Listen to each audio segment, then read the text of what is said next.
Monsieur de Malherbe. Merci, Madame la Présidente.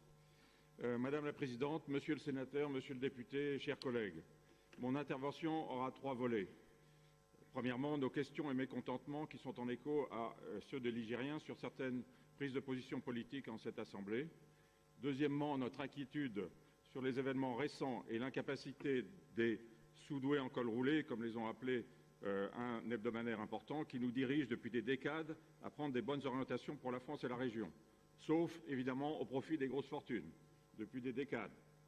Et notre inquiétude, Madame la Présidente, que maintenant vous souteniez la politique du président Macron. Nous voulons aussi réaffirmer notre volonté de protéger les Ligériens, notamment dans le domaine de la sécurité et du pouvoir d'achat. Et de ce fait, nous exprimons notre inquiétude face à l'inaction, voire aux mesures d'appauvrissement des Ligériens que votre majorité porte, Madame la Présidente. Mais d'abord, permettez-moi de féliciter mon collègue sartois, Antoine Damécourt, qui, cité dès janvier 2020, a reçu sa déclaration de la Légion d'honneur au titre du ministère de l'Agriculture il y a un mois, en septembre 2022. Félicitations. En premier, donc, voici nos questions et l'expression de notre mécontentement qui sont en écho à ceux des Ligériens sur des positions politiques en cette Assemblée. D'abord, sur les questions, Madame la Présidente. Le 2 septembre 2022, vous avez indiqué avoir quitté les LR depuis avril 2022. Nombreux de vos électeurs, surtout en Sarthe, un département que nous partageons, se sont sentis une fois de plus trahis. Renier son étiquette politique et soutenir le camp que l'on a combattu, en l'occurrence celui du président Macron, c'est une trahison du type de celle qui amène les Français de plus en plus à s'abstenir, ceux dont vous vous y inquiétez à la dernière section. Ce genre de trahison aussi amène les Français à ne pas faire confiance aux politiques, à s'abstenir, voire à choisir la rue pour s'exprimer. C'est grave. Par éthique, nous nous demandons si vous allez démissionner, si vous allez abandonner les revenus et le statut gagnés sur la base de ce que vous êtes en jeu dans cette Assemblée. Aussi, nous et les Ligériens se demandons quelle est cette mascarade à la vénitienne où votre parrain et membre de votre groupe, le sénateur Retailleau, se présente pour prendre la tête des LR en ferme opposition au président Macron, alors que vous prenez le chemin contraire, semble-t-il. Quelles que soient vos réponses, nous appelons les LR, dans le désarroi, à nous rejoindre. D'ailleurs, nombreux au niveau des adhérents et des électeurs le font. Ensuite, j'aimerais exprimer un mécontentement. Mais d'abord, féliciter M. Clergeau, car il a trouvé une solution pour la crise des carburants, puisqu'il a inventé l'essence républicaine et évidemment son pendant, l'essence non républicaine. Un peu le super et le diesel. Sans doute a-t-il été traumatisé par l'absence de carburant ou par le siphonnage des voix du PS depuis quelques années. En effet, M. Clergeau dépose un amendement sur le parrainage où il invente un nouveau qualificatif pour le RN, devenu, je cite, « parti anti-républicain dans son essence ».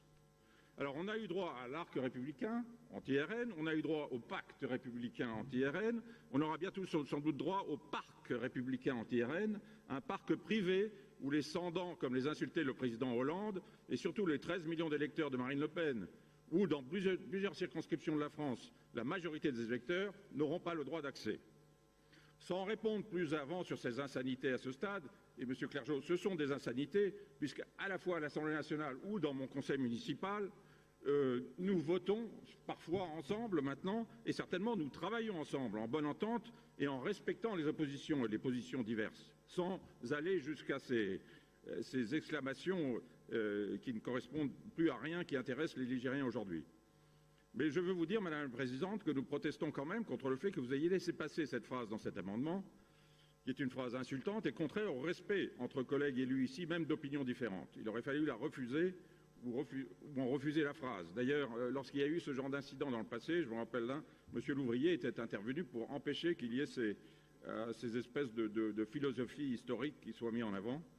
Quant à moi, M. Clergeau, je m'honore d'avoir 5 ascendants dans ma famille, 5 ascendants directs depuis la République qui ont été décorés de la Légion d'honneur en étant des combattants, plusieurs élus, avoir un père qui a été résistant, une grand-mère qui a été juste devant les nations, et je me suis associé, moi, également à la cérémonie Yad Vashem. Quant à moi, je suis fier d'être un élu républicain, à la fois dans ma commune et dans la région. Alors, vos petites insinuations ne passent ni pour moi, ni d'ailleurs, heureusement, pour la plupart des Français. Deuxièmement, Nous voulons exprimer notre inquiétude sur les événements récents et l'incapacité de ceux qui nous dirigent depuis des décades à prendre les bonnes orientations pour la France et la région, sauf évidemment au profit des grosses fortunes. Et notre inquiétude pour les Ligériens, maintenant qu'apparemment vous soutenez ces politiques. Le président Macron n'a rien réussi, sauf l'enrichissement des gens très riches, depuis 5 ans. Les services publics sont en déroute, mais apparemment vous y associez. L'insécurité augmente sans cesse, et évidemment nous avons une pensée pour les victimes récentes, à la fois à Paris, au Mans, à Nantes. Et ceci est dû largement à une politique d'ordre et de sécurité qui ne fonctionne pas. 88% d'OQTF qui ne sont pas exécutés. Même le gouvernement l'a admis. Une inflation qui a été créée par l'incompétence de ceux qui nous gouvernent. 600 milliards de dettes, c'est-à-dire l'augmentation de la masse monétaire. C'est évident que c'est le meilleur moyen de créer l'inflation. Et également, il faut bien le dire, une mauvaise gestion de la situation en Ukraine, puisque le président Macron, depuis déjà le temps où il était avec le président Hollande, était tout à fait au courant des accords de Minsk et qu'il aurait dû mieux anticiper ou certainement essayer d'empêcher les choses d'arriver comme elles sont arrivées. Nous sommes fermement pour les condamnations des attaques de la Russie, pour la recherche de la paix, pour certaines sanctions, mais pas des sanctions excessives, ni des décisions qui frisent l'armement direct contre la Russie. Nous sommes pour le non-alignement. Nous regardons ce que font des pays comme l'Inde, qui est une grande civilisation, une civilisation pacifique, une civilisation humaniste, qui n'a jamais eu les pulsions impérialistes ou colonialistes qui ont trop souvent marqué les pays européens. Nous pensons aussi au général de Gaulle, quand la Russie a été attaquée en 68. Évidemment qu'il a condamné. Mais il n'a pas pris de mesures de sanctions contre la Russie à l'époque. Certes, il est vrai que les Monsanto, John Deere, Dupont et autres milliardaires américains n'étaient pas présents en Tchécoslovaquie. La crise énergétique continue, à cause de la non-politique énergétique que vous avez mentionnée. Malheureusement, vous semblez vous y associer. Mais par contre, la fortune des milliardaires français, elle s'accrue. Elle s'est accrue de 500 milliards sur les 5 dernières années et de 236 milliards en 2020-2021. Ça, bien sûr, vous vous y associez, comme les LR. Alors nous sommes inquiets que vous soyez passé d'une opposition ferme à un soutien.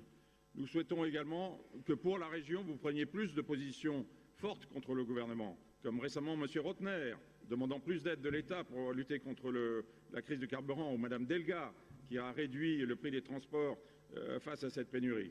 Il faut également que la région prenne position sur des crises internationales inacceptables, l'Ukraine certes, mais aussi l'Arménie ou ce qui se passe en Iran. Et s'il vous plaît, pour ce qui est de l'emploi en Pays de la Loire, qui est un peu meilleur qu'en France, certes, mais c'est surtout en Mayenne et en Vendée, pas dans les autres départements, saluer les acteurs de l'économie, mais ça n'a pas grand-chose à voir avec l'action de la région, même si je reconnais que vous ne les entravez pas. Cependant, ce qu'il faut aider avant tout, ce sont les PME et les TPE. Donc le troisième point de ma réflexion est sur les options à prendre ici, au vu de l'actualité et des débats de la session, avec comme seule boussole pour nous la protection des Ligériens. Pour la sécurité, nous attendons votre soutien à plus de sécurité. Augmentation de la vidéosurveillance et des conventions avec la police pour les écoles et les transports sont plus que nécessaires, mais aussi nous encourageons à inviter le préfet de région, comme vous pouvez le faire, je crois, à s'exprimer au Conseil régional sur la situation qui, dans la Sarthe, au Mans ou à Nantes, dépasse ce qui est acceptable. Nous souhaitons surtout que vous arrêtiez d'aider les grosses entreprises. Je me suis toujours demandé si les hommes politiques, surtout LR d'ailleurs, utilisent l'argent public pour aider ceux qui en ont besoin ou pour se faire mousser par des photo-op ou à d'autres niveaux pour ce qu'ils n'ont pas atteint eux-mêmes. Arrêtez d'aider les entreprises qui font plus de 50 millions d'euros et qui ont plus de 258 employés. C'est la définition des PME. Il n'était pas nécessaire d'aider Airbus, il n'était pas nécessaire d'aider Trapac, Lacroix ou surtout Excelia. Alors que dire d'Excelia? Ça, c'est vraiment une pépite. Je m'étais opposé, moi, en commission numéro 2, à ce qu'on leur donne 200 000 euros parce que cette société appartenait à un fonds d'investissement qui venait d'être acheté par messieurs d'Entresangles, Decaux, BBR, c'est-à-dire certaines des plus grosses fortunes françaises. Et maintenant, en septembre 2022, une plus-value rapide, ils vendent ça à un fonds américain, la société Eiko, qui a d'ailleurs fait l'objet de débats à l'Assemblée nationale. Or, la région a donné 200 000 euros d'argent ligérien à cette société, qui maintenant est américaine et qui n'en avait absolument pas besoin. La priorité, Madame la Présidente, c'est les PME. 150 000 PME aujourd'hui sont en danger de mort. Nous souhaitons aussi que vous interveniez pour la protection des paysages et la qualité de vie des petits retraités. Donc nous sommes contre les éoliennes. Et même nous disons que le schéma qui avait été développé par la présidence Ossiette était au moins plus protectrice parce qu'au moins on savait où il y allait y avoir des éoliennes ou pas. Voilà. Contrôle des frais de fonctionnement, c'est essentiel. Nous l'avions demandé, nous allons le redire. Il apparaît maintenant que vous allez prendre des mesures pour effectivement stabiliser les frais de fonctionnement. Nous rappelons que l'année dernière, conclure, Monsieur de vous nous Malherbe. avez dit que ce n'était pas possible. Pour finir, je vous enjoins à suivre nos recommandations car nous sommes, comme les Français l'ont exprimé, l'opposition la plus constructive, la plus réaliste et vue comme telle par les Français. Et bientôt au pouvoir, n'en déplaise à M. Clergeau.